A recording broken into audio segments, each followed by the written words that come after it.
창세기 2장 16절 17절 봅니다.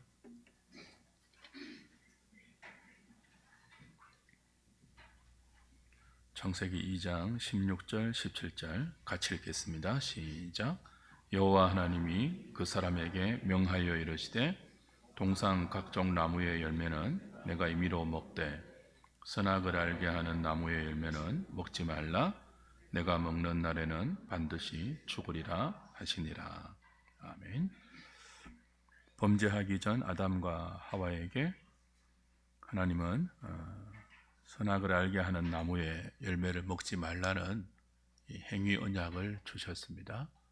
그리고 그 언약을 수행하여야 하는 인간에게 자유의지를 주셔서 그 선악과를 먹지 않는 순종의 선택을 할 수도 있고 또 유혹을 받아 선악과를 먹을 수도 있는 그런 인간의 상태를 허락하셨죠. 오늘 신앙고백서 제9장은 하나님께서 인간의 본성에 부여해 주신 자유의지에 관한 내용입니다. 그 내용을 함께 교환을 보면서 공부해 가도록 하겠습니다. 9항은 5항으로 이루어져 있는데요. 오늘 시간이 내용이 길지 않으니까 5항까지 계속 한번 해보도록 하겠습니다. 1항은 자유의지의 정의를 거론하고 2항부터 5항까지는 무죄의 상태, 죄의 상태, 은혜의 상태, 영광의 상태라는 인간의 사중 상태 아래에서 하나님이 부여하신 이 자유가 어떻게 선택의 범위를 다르게 가지게 되었는가 하는 내용을 다루고 있습니다. 자, 1항부터 5항까지 자유의지에 관계된 신앙고백서는 어떤 내용을 다루고 있는지 한번 쭉 5항까지 읽어보겠습니다. 1항부터 읽겠습니다. 시작. 하나님께서는 사람의 의지에 본선적 자유를 부여하셨는데 이 의지는 강압이나 본성의 어떤 절대적 필연성 때문에 선 혹은 악을 지향하도록 결정되어 있지 않다. 2항입니다. 인간은 죄를 짓기 전 무죄 상태에서 하나님 보시기에 선하고 하나님을 기쁘시게 하는 일을 원하고 행할 자유와 능력을 가지고 있었다. 그러나 인간은 가변적이어서 그 상태에서 타락할 수도 있었다. 3항입니다. 인간은 죄의 상태에 빠짐으로 구원을 수반하는 어떤 영적 선을 향한 의지의 모든 능력을 전적으로 잃어버렸다. 따라서 자연인은 이 선을 전적으로 싫어하고 죄로 죽었기 때문에 스스로의 힘으로는 회심하거나 그것을 위해 자신을 준비시킬 수 없다. 4항입니다. 하나님께서는 죄인을 돌이켜서 은혜의 상태로 옮기실 때 죄 아래에 있던 본성적 속박으로부터 그를 자유롭게 하시고 오직 자신의 은혜에 의해서 그가 자유롭게 영적으로 선한 것을 원하고 행할 수 있게 하신다. 그러나 그는 자신에게 남아있는 부패로 인해 선한 것을 완전하게 원하거나 선한 것만을 원하지 않을 뿐 아니라 도리어 악한 것을 원하기도 한다. 5항입니다. 사람의 의지는 영광의 상태에 있을 때만 완전하고 불변하는 자유를 얻어 오직 선만을 향하게 된다. 자, 해설 보겠습니다. 구원을 말할 때 하나님의 주권과 인간의 자유의지는 언제나 격렬한 토론의 핵심이었습니다. 이 문제로 알미니우스주의와 칼빈주의가 극명하게 교리적인 차이를 보이죠. 신앙고백서는 8장에 우리가 공부한 것처럼 중보자 그리스도를 다루었습니다. 그리고 10장 이후부터 그리스도가 이루신 구원을 성령께서 택자들에게 적용하시는 논리적인 순서, 구원의 서정을 다루어요. 그러니까 8장은 기독론이고 10장 이후부터는 구원론인데 그 중간에 9장, 오늘 우리가 읽은 뭐가 있다고요? 자유의지가 있어요. 그러니까 신앙고백서는 이제 알고 있죠. 학론파와 칼빈주의 사이에서 첨예한 교리적인 그 견해 차이를 보이는 이 자유의지를 우리는 어떻게 정리해야 되느냐라고 해서 택자들이 성령의 은혜로 그리스도가 이루신 구원을 자신의 구원으로 적용받을 때 기계적으로 적용받느냐, 아니면 자신의 자유로운 의지에 의해서 적용받느냐 하는 문제를 이렇게 다루고 있습니다. 자, 1번 보십시오. 택자들에게 성령의 사역이 적용될 때 택자들은 기계처럼 반응하지 않죠. 우리가 가진 이 지성과 감정과 의지, 전 인격이 그리스도의 복음에 반응해서 우리의 자유로 또 의지로 우리의 마음을 다 사용하여서 회개하고 믿음을 갖게 됩니다. 자동적으로 주입되지 않아요. 기계처럼 반응하는 것이 아니라는 거죠. 그래서 뭐가 중요하다고요? 자유의지의 문제가 중요해요. 왜냐하면 알미니우스파들은 하나님이 마련해 놓으신 구원을 인간의 자유의지로 거부할 수도 있고 선택할 수도 있다고 말하지 않습니까? 반면에 칼빈주의는 하나님의 주권을 인간의 자유의지보다 더 강조하는 면이 있죠. 신앙 고백서는요, 그 하나님의 주권과 인간의 자유의지가 결코 상반되는 것이 아니다. 인간에게 부여된 자유의지야말로 하나님의 주권에 의해서 부여된 은혜이고, 그러므로 참된 자유는 하나님의 주권과 분리되어서 생각할 수 없고, 구원의 문제에 있어서도 하나님이 부여하신 인간의 자유는 그대로 성령의 사역에 자유롭게 적용된다라고 이제 전체적으로 정리를 하는 것입니다.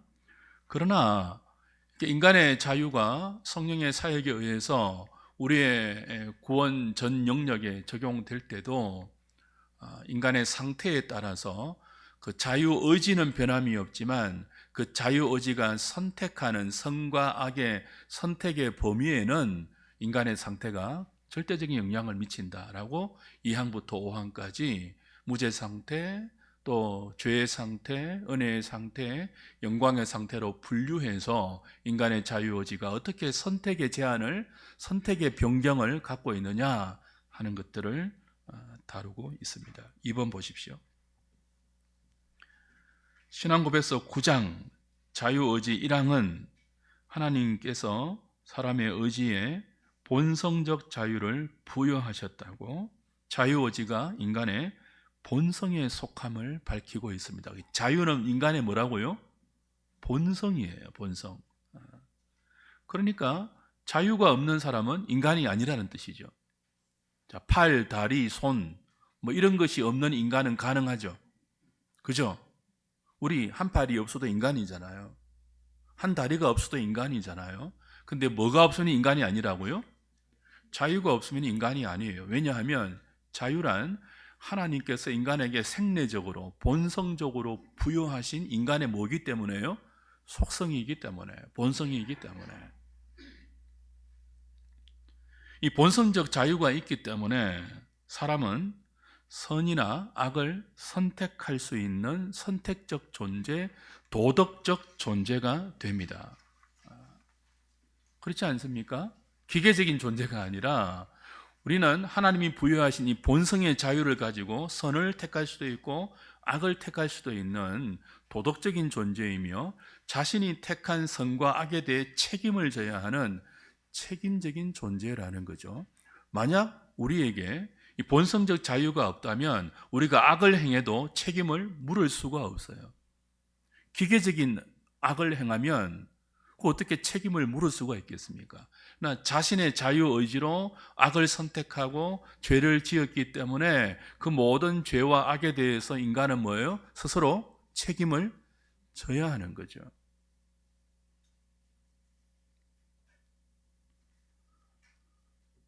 본성적 자유는 인간의 상태, 무죄 상태, 죄의 상태, 은혜의 상태, 그리고 영광의 상태에 있어서도 변하지 않습니다. 그러나 이 자유의 선택의 범위는 달라지죠. 그렇다면 하나님께서 인간에게 부여하신 본성적 자유는 무엇일까요? 1항은 두 가지로 말합니다.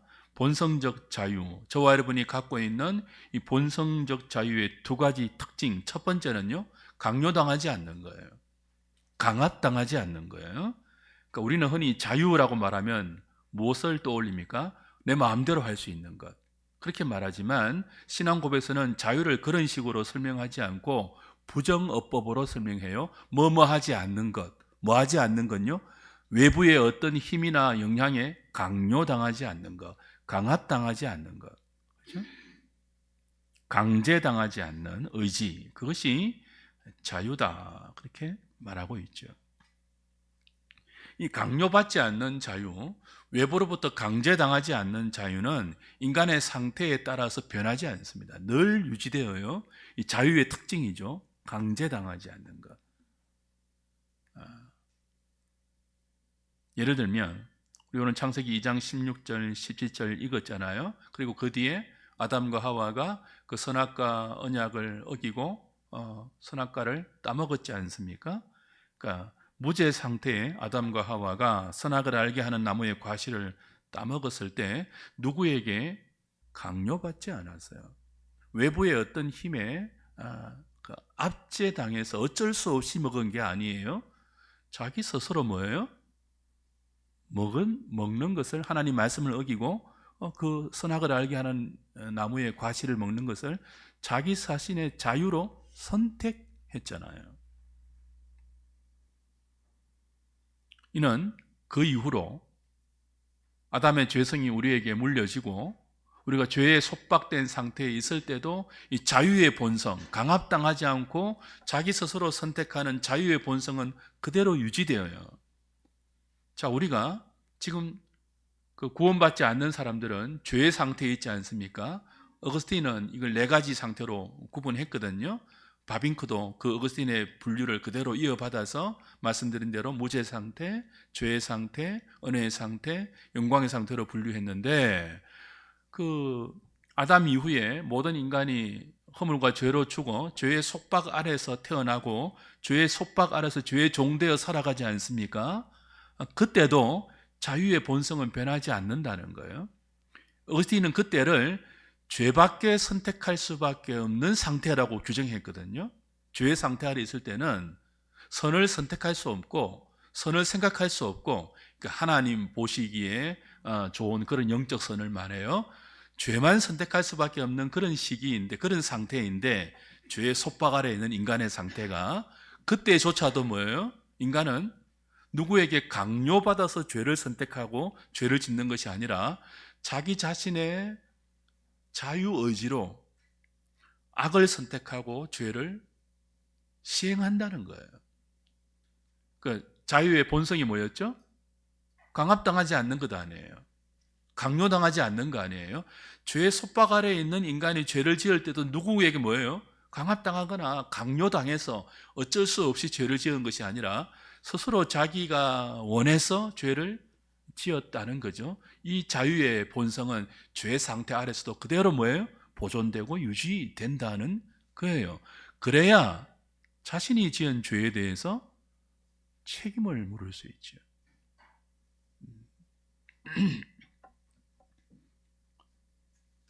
3번입니다. 같이 한번 읽어보겠습니다. 시작.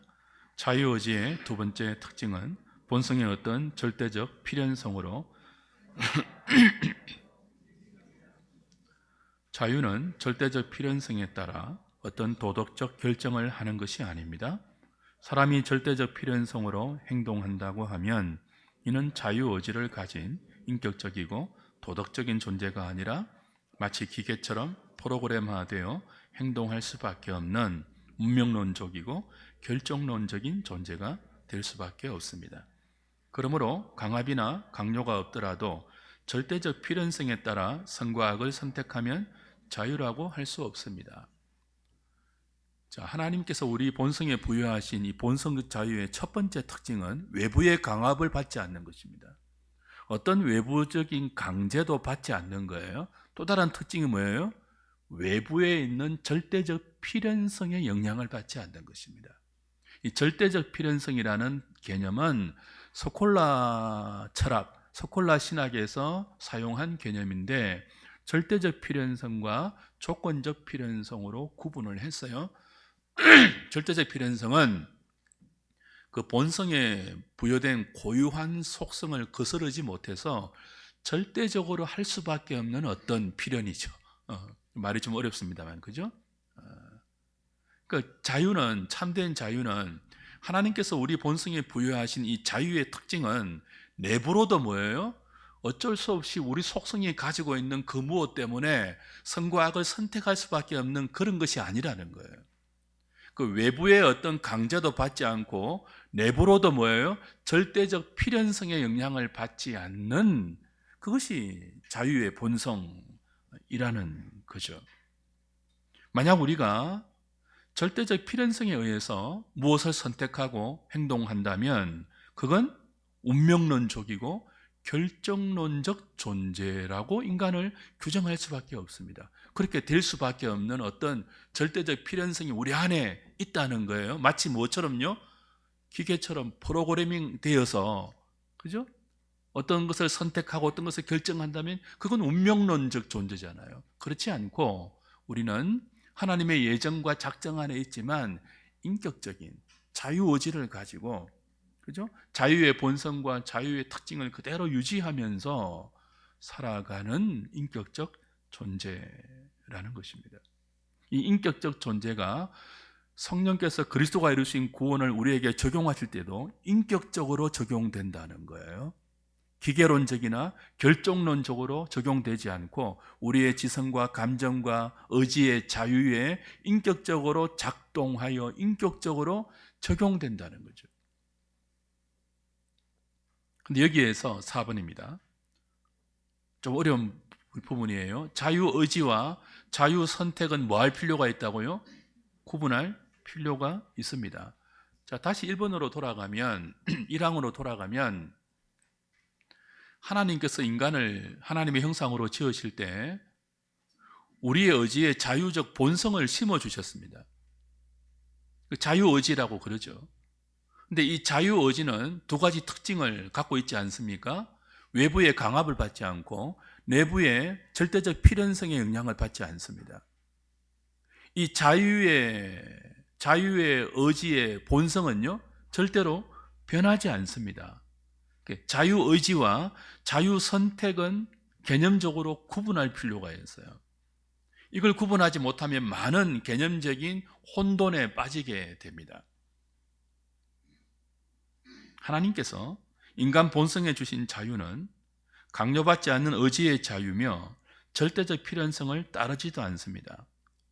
이런 인간 본성으로서의 자유의지는 상태에 따라서 영향을 받지 않아요. 달라지지 않아요. 그러나 이 자유의지가 선택하는 선택의 범위는 우리가 스스로 자유로, 자기 자유의지로 선과 악을 선택하는 선택의 범위는 인간의 상태에 따라 너무나 많이 달라진다는 거예요. 무죄 상태에서는요, 자연적으로 선을 추구하게 되어 있었죠. 그러나 동시에 뭐예요? 그 선을 추구하는 자유가 변할 수 있는 가변적인 자유였습니다. 유혹의 힘으로 악을 선택할 수 있는 가변적인 자유였죠. 그래서 아담과 하와가 선악과를 자유롭게 따먹고 타락했잖아요.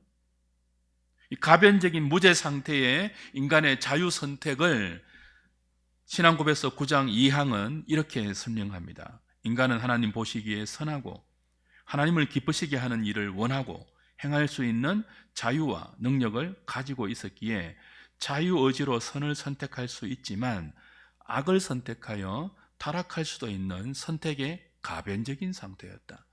자유의 의지는 변하지 않아요. 자유의지의 특징이 뭐라고요? 외부로부터 강압당하지 않고 내부로부터 절대적 필연성의 영향을 받지 않는 거예요. 이런 자유의지는 절대로 변하지 않는데 그 자유의지가 선택하는 선택의 범위는 상태에 따라 달라진다는 거예요. 무죄 상태에서는요, 가변적이었죠. 근데 그 가변적인 상태에서 악을 선택하여 죄에 빠졌을 때는요, 어떻게 됩니까? 이제 5번이죠. 죄의 상태로 떨어진 인간은 이전에 가졌던 능력을 상실하여 선을 선택할 수 없게 되었습니다.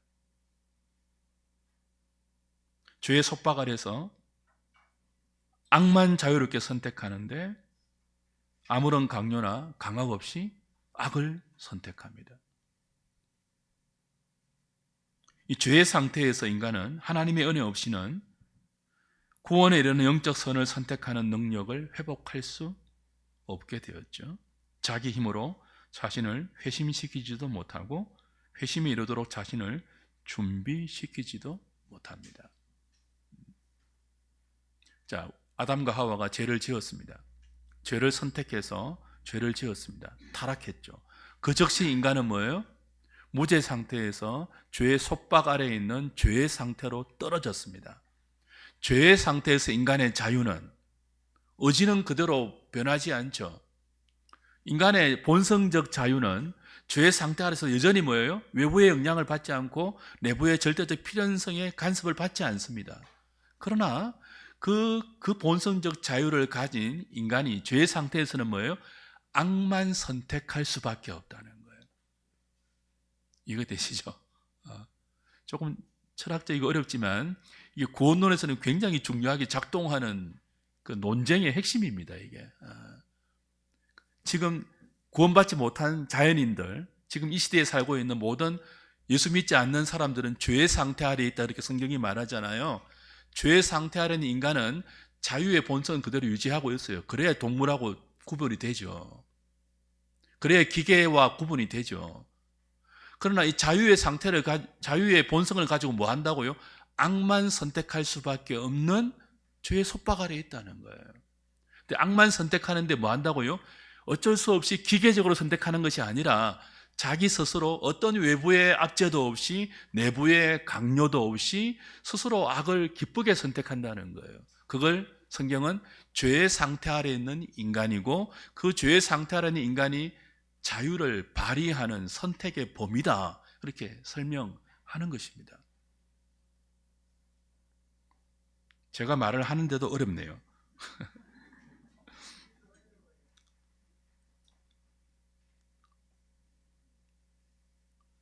이 교환을 만들려고 제가 한 열 몇 권 책을 참고하는데요.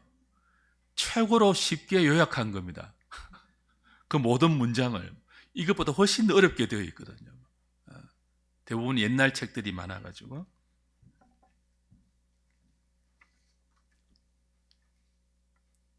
그러나 이때 조심해야 될 게 있습니다.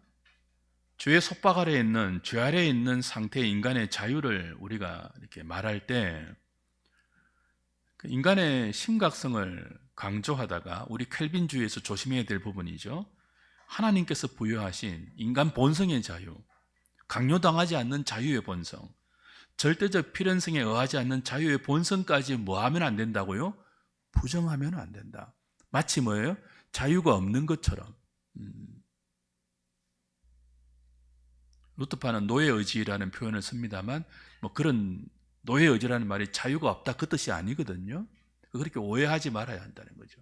하나님의 주권을 강조하고 죄로 타락한 인간의 심각성을 강조하기 위해서 마치 우리의 자유가 우리가 자유를 아무렇게나 행사할 수 없는 그런 상태가 아니라 자유의 본성은 그대로 유지하지만 그 자유가 선택하는 범위가 뭐예요? 선을 선택할 수 없고 악만 선택할 수밖에 없기 때문에 노예 의지라고 루터가 명명한 거죠.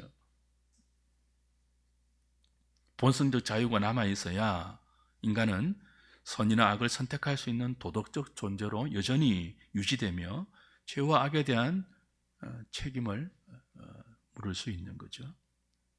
죄의 상태에 있는 인간도 여전히 본성적 자유를 가지고 있으므로 죄에 대한 책임은 스스로 자신이 져야 합니다. 내가 어쩔 수 없이 악을 선택했습니다. 그런 변명이 통하지 않다는 거예요. 왜냐하면 자유의 본성이 죄의 상태에서 여전히 유지되고 있기 때문에. 6번입니다. 자, 죄 아래에 있는 인생이 하나님의 은혜로 구원을 받으면 이제 죄의 상태에서 어떤 상태로 옮겨집니까? 은혜의 상태로 옮겨집니다. 죄의 종되었던 자리에서 은혜가 왕노릇하는 은혜의 상태로 옮겨지게 되죠. 그때 우리는 무죄 상태에서 아담과 하와가 자유롭게 선을 선택하고 자유롭게 선을 행할 수 있었던 것처럼 그런 자유를 회복하게 됩니다. 그러나 동시에 우리는 여전히 남아있는 육신의 부패를 그리고 그 죄성의 영향을 받게 되죠. 무죄 상태와 은혜 상태의 대조입니다. 무죄 상태는 죄의 상태가 아니잖아요. 죄 아래 떨어진 상태가 아니잖아요. 죄 지을 가능성은 있지만 죄와 그 선과 악을 동시에 선택하는 그런 상태는 아니거든요. 그러나 은혜의 상태는요, 죄의 상태에서 구원을 받아서 다시 선을 선택할 수 있지만 동시에 뭐예요? 부패한 본성과 죄성 때문에 동시에 죄도 선택할 수 있는, 악도 선택할 수 있는 그런 이중적인 상태가 되었다는 것이죠. 은혜의 상태에서는 선을 원해도 완벽하게 원하지 못하고 뭐예요? 죄의 오염을 받습니다. 오염의 영향을 받습니다. 또 선한 것만 선택할 수도 없습니다. 하이델베르크 요리문단 62문은 이렇게 말하죠. 은혜의 상태 아래 있을 때 신자의 가장 선한 행위도 뭐예요? 완전하지 못하다. 비록 은혜의 상태에 있지만 신자의 가장 선한 행위도 죄로 오염되어 있다. 이렇게 말하죠. 이것이 이제 은혜의 상태와 영광의 상태의 차이이기도 합니다. 지금 우리는 어떤 상태에 있습니까? 은혜의 상태에 있습니다. 그래서 죄를 선택할 수도 있고 악을 선택할 수도 있는, 선을 선택할 수 있는 자유의 선택을 다시 능력을 회복했지만 선을 선택한다 해도 뭐예요? 부패한 본성의 영향을 받는, 우리의 선택이 완전한 선의 선택이 될 수 없고, 그죠? 유혹을 받아서 늘 탄식하는 그런 상태가 우리이죠.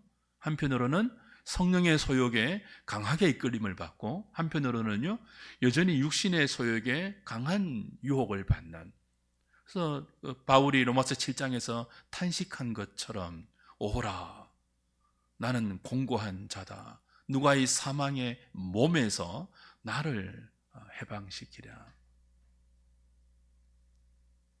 탄식이 있는 성도의 상태가 은혜의 상태입니다.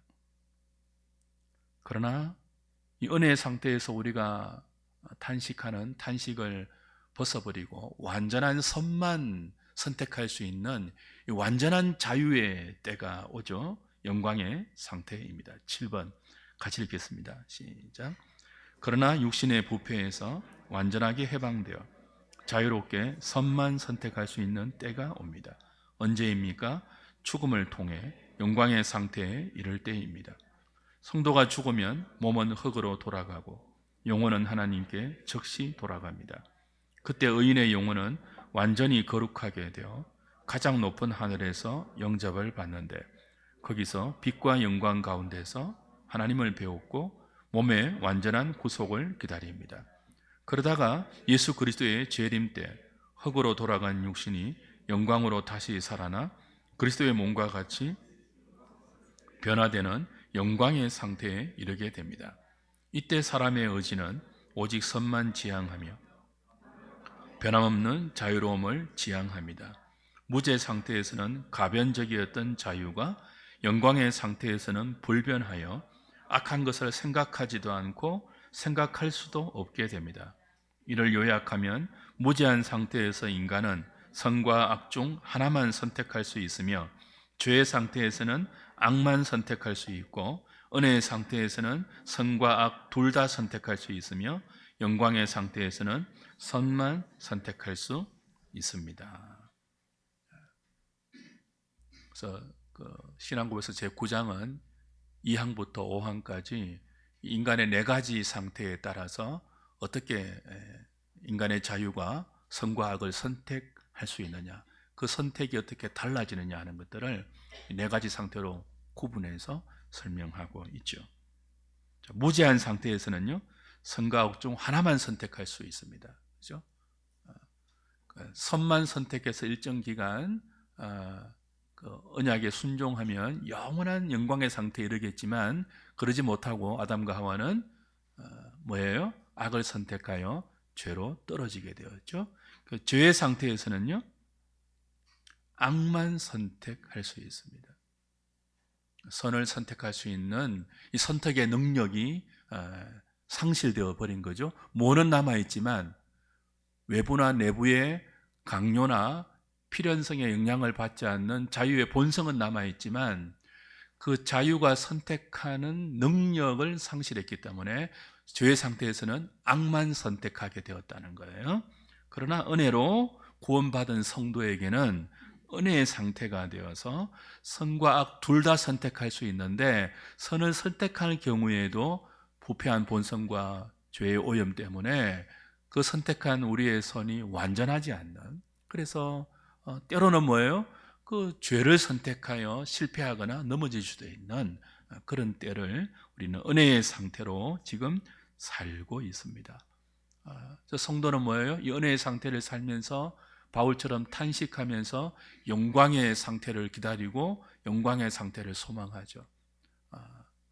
악은 이제 생각도 하지 않는, 그 악은 선택이 불가능한, 그 가변적이지 않는 무죄 상태의 가변적인 자유가 아니라 불변하는 영광스러운 자유로 우리가 변화되어서 우리의 의지에 그 어떤 유혹과 그 어떤 악한 영향이 와도 조금도 미동하지 않는 완벽한 선을 선택하고 완벽한 선을 행하는 완전한 자유를 가진 그 영광의 상태를 우리는 기다리고 소망하고 그날을 사모하는 거죠. 8번입니다. 지금 우리는 은혜의 상태에 있습니다. 선을 원하기도 하지만 남아있는 부패로 인해 악한 것도 원합니다. 육체의 소욕은 성령을 거스르고 성령의 소욕은 육체를 거스르면서 우리가 사는 내내 이 둘이 왔다 갔다 합니다. 롤러코스터처럼, 그죠? 그러므로 성도는 이런 현상이 자기 안에 일어나더라도 자신의 구원을 의심하지 말아야 합니다. 오히려 뭐죠? 그런 갈등과 그런 탄식이 있을 때 오히려 악을 싫어하고 선을 행하는 믿음의 싸움을 가열차게 싸워내어야 하죠. 성도가 죄를 지었을 때는 은혜의 상태에 있으므로 그 죄에 대한 징계를 받고 연단을 받을지언정 무죄의 상태에서 타락하여 죄에 속박된 상태로 떨어지는 그런 일은 없습니다. 은혜의 상태에서 뭐예요? 죄의 상태로 타락한 일은 성도에게 없다는 거예요. 그 타락이 있다는 것이 알미니안파의 주장이에요. 켈빈주의는요, 개혁파는요, 은혜의 상태에서 다시 뭐예요? 죄의 상태로 돌아가는 일이 없다. 뭐는 있을지라도요, 죄를 지었을 때 징계받고 연단받고 일시간의 심판을 받는 경우는 있지만 죄의 종이 되어서 죄의 속박 아래서 악만 선택할 수밖에 없는 그런 자유로 떨어지지는 않는다 하는 거죠. 그러므로 우리는 죄를 지을 때마다 슬퍼하고 한탄하며 죄를 짓지 않겠다는 굳은 다짐으로 피 흘리기까지 죄와 싸우면서 영광의 상태를 소망하며 사모해야 합니다. 우리가 범하기 쉬운 실수 중에 하나가 뭐 어쩔 수 없어, 이게 인간이지, 뭐 죄 짓는 것이 당연해, 내 힘으로는 안 되라고 하면서 죄에 대한 합리화를 자꾸 하는 거예요. 그럼 뭐가 안 될까요? 영광의 상태를 소망하지 않아요. 죄 지을 때마다 좀 탄식하고 한탄하고 죄 짓는 자신을 미워하고, 그래서 우리는 애통하는 마음이라고 하지 않습니까? 그 애통하면서 뭐 해야 되죠? 의에 줄이고 목마른 마음으로 영광의 상태를 소망해야 돼요. 다시는 내 안에 이 악을 선택할 수 있는 그런 유혹이 사라지고 나의 의지와 지성과 감정이 어떤 유혹에도 흔들리지 않는 완전한, 그죠? 영광의 자유를 누리는 그 상태가 되면 좋겠다 하는 그런 사모함을 우리는 가져야 하는 것입니다. 9번 같이 읽겠습니다. 시작. 하나님의 주권과 인간의 자유는 상반되지 않습니다. 하나님께서 인간에게 자유의지를 주셨기에 인간의 자유의지는 하나님의 주권을 인정할 때 의미가 있습니다. 진정한 자유는 하나님 없이 자기 마음대로 사는 것이 아니라 하나님의 주권을 인정하고 하나님의 뜻 가운데서 하나님을 사랑하고 이웃을 사랑하고 섬기는 삶입니다. 이는 오직 하나님의 은혜와 사랑으로만 가능하기에 성도는 늘 가난한 마음과 애통한 마음, 온유한 마음과 의에 줄이고 목마른 마음으로 하나님의 은혜와 사랑을 구하며 살되 영광의 상태를 소망해야 합니다. 조금 어렵지만 9장 자유의지를 5항까지 이렇게 다루었습니다. 혹시 질문이 있습니까?